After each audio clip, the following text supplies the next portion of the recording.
Bonjour tout le monde, j'espère que vous allez bien. On se retrouve pour une nouvelle vidéo qui s'intitule Adapte-toi.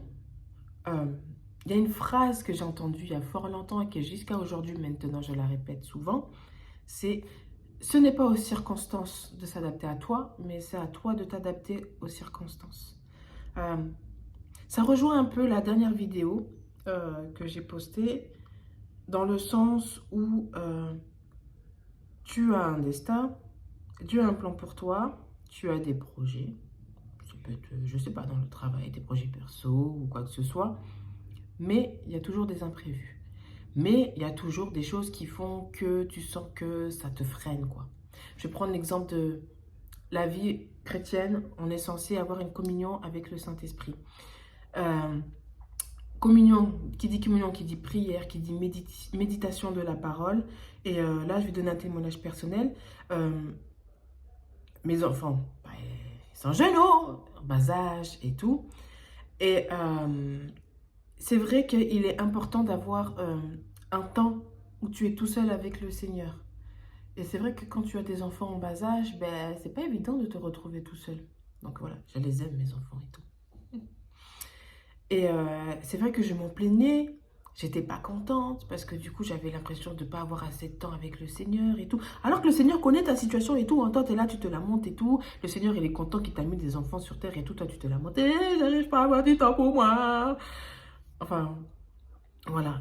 Et jusqu'à ce que j'entende que ce n'est pas aux circonstances de s'adapter à toi, mais que c'est à toi de t'adapter aux circonstances. Et puis, là, je prends l'exemple des enfants. Ils vont grandir, ils vont partir un jour, voilà quoi. Mais ça peut être d'autres circonstances, hein. Et récemment, il y a une sœur avec qui je parlais, elle avait eu le même problème. Et c'est là que je lui expliquais qu'en fait, que c'est à toi de t'adapter, que c'est juste un temps. Et que ça t'enseigne aussi. Voilà. Que tout n'est pas toujours comme ce que tu veux, en fait. Donc, c'est à toi de faire en fonction. Et ça m'a donné l'exemple dans la parole de Marthe et Marie, dans Luc 10, versets 38 à 42. Je le lis parce qu'il n'est pas très long. Pendant qu'ils étaient en route, Jésus entra dans un village. Là, une femme nommée Marthe l'accueillit dans sa maison. Elle avait une sœur appelée Marie. Celle-ci vint s'asseoir aux pieds de Jésus et elle écoutait ce qu'il disait. Pendant ce temps, Marthe était affairée aux multiples travaux que demandait le service.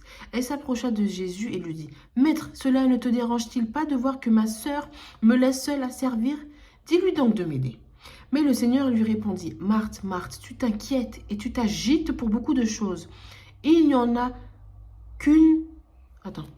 Il n'y en a qu'une seule qui soit vraiment nécessaire. Marie a choisi la meilleure part et personne ne lui enlèvera. Dans le sens où tu as des choses à faire, ok, il n'y a pas de problème. Mais la priorité, c'est Christ. Donc, en gros, malgré les choses que tu as à faire, prends du temps. Ça peut être le matin, ça peut être le soir, ça peut être entre midi et deux. Tu prends ton temps, 5-10 minutes, toute seule avec le Seigneur. Maintenant, c'est vrai que... Alors, c'est mon avis personnel, je pense que ce n'est pas suffisant. Parce que moi, je suis quelqu'un, c'est vrai que je discute tout le temps avec le Seigneur, tout le temps. Donc, quand je fais la vaisselle, quand je suis sur la route, quand je suis au travail, quand je suis avec les enfants, eh ben, je continue en fait à prier avec le Seigneur, à prier au Seigneur, à parler avec le Seigneur. Ça fait partie de la communion. Parce que le Seigneur en fait est censé être un membre à part entière en fait de ton foyer. Donc, c'est pas parce que tes enfants sont là, ce n'est pas parce que tu as une chose à faire, ce n'est pas parce qu'il y a ci, parce que cela, que ça veut dire que ça y est, tout s'arrête, ça veut dire que tu n'as pas de communion avec le Seigneur, ça y est, c'est la fin du monde. Non, comme je disais, le Seigneur connaît ta situation et il est content que tu l'intègres malgré les choses que tu as à faire en fait. C'est ça le plus important, tu t'adaptes. Et puis voilà, un jour, ben, la circonstance qui était contraignante ben, va disparaître. Et puis voilà, et il y en aura d'autres qui viendront, je te le dis.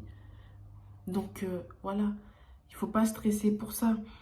C'est vrai qu'on a tous des projets, on a tous des choses à faire, comme je le disais tout à l'heure, mais ce n'est pas parce qu'il y a des circonstances qui sont bloquantes que ça veut dire ça y est, c'est fini.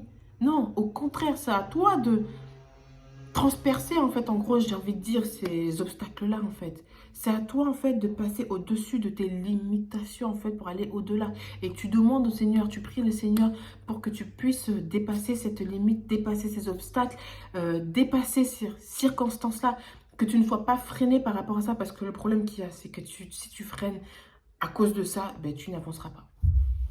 Tu n'avanceras pas. Donc, voilà ce que je voulais dire, en fait. Surtout que, je prends l'exemple de la communion avec le Seigneur. C'est vrai qu'au jour d'aujourd'hui, c'est difficile hein, d'en avoir une communion avec le Seigneur, surtout avec les réseaux sociaux, nos téléphones, voilà. En gros, c'est à toi de faire ta part et le Seigneur fera sa part, c'est tout. Mais ne t'arrête pas. Ah, c'est difficile, j'y arrive pas, il y a ci, il y a ça. Parce que quelque part, c'est pas, je vais pas dire que c'est faible, mais en gros, c'est comme s'il y avait un manque de soif, si je peux dire ça comme ça. C'est pas pour juger, c'est pas pour critiquer, mais si tu veux vraiment quelque chose, si tu as un projet qui te tient vraiment à cœur, alors vraiment, rien ne devrait t'empêcher d'y arriver. Rien. Les circonstances seront toujours là. Donc à toi de faire ce qu'il y a à faire. Voilà ce que je voulais dire, j'espère que je me fais comprendre. N'hésite pas à mettre un commentaire. Si tu as envie de mettre un commentaire, n'hésite pas à partager la vidéo, à la liker et à t'abonner si ce n'est pas fait. Voilà, on se retrouve très vite pour une prochaine vidéo.